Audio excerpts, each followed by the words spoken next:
এই এনসিপির সাথে জামাতে ইসলামের কিভাবে বন্ধন নষ্ট করে দেওয়া যায়, এই ভারতের কিন্তু তৎপর অলওয়েজ।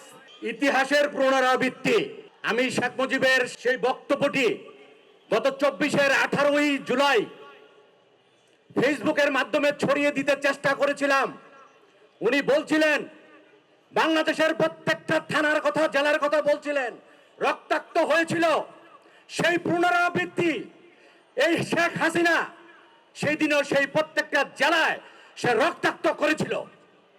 আপনারা জেনে থাকবেন, এই শেখ মুজিব কন্যা, এই শেখ মুজিব এই বাংলাদেশের রাজনীতি করেনি, তারা করেছিল ভারতের রাজনীতি, তারা করেছে দিল্লির রাজনীতি। আমরা এখানে আজকে প্রতিজ্ঞাবদ্ধ হব, এই বাংলাদেশে একমাত্র আওয়ামী লীগ এই দেশের শত্রু। আমরা আমাদের প্রতিবেশী যেরকম চিনে থাকি ভারত আমাদের শত্রু, তদ্রূপভাবে এই আওয়ামী লীগ আমাদের শত্রু। তাছাড়া যতগুলো পার্টি এই দেশে আছে তারা সবাই আমাদের বন্ধু। আমরা আমাদের শত্রু চিনতে ভুল করব না। আমরা একত্রে থাকব। শহীদ পরিবার, জুলাই যুদ্ধগণ, আপনাদের কানে কানে মুখে মুখে বলে দিতে চাই, আপনারা দল মত নির্বিশেষে এনসিপির সাথে, জামাতের সাথে, অন্যান্য দল এবি পার্টি থেকে শুরু করে প্রত্যেকের সাথে আপনারা থাকবেন। আমাদের শত্রু চিহ্নিত, আমরা শত্রু চিনে ফেলেছি। সুতরাং যারা টিভি টক শোতে বয়ান নিয়ে আসতে চায়, সিডিআই নিয়ে আসতে চায়, তাদেরকে চিনে রাখুন।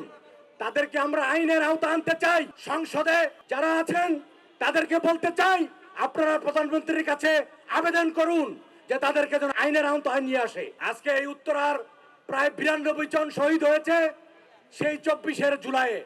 তাদের কথা স্মরণ করতে চাই। 1971 থেকে 24 পর্যন্ত প্রত্যেকটা শহীদের কথা আমরা মনে করতে চাই।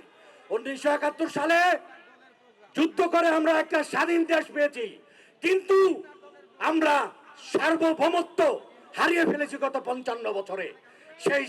সেই সার্বভৌমত্ব কে এনে দিয়েছে? আমাদের জুলাই যুদ্ধ এবং শহীদ।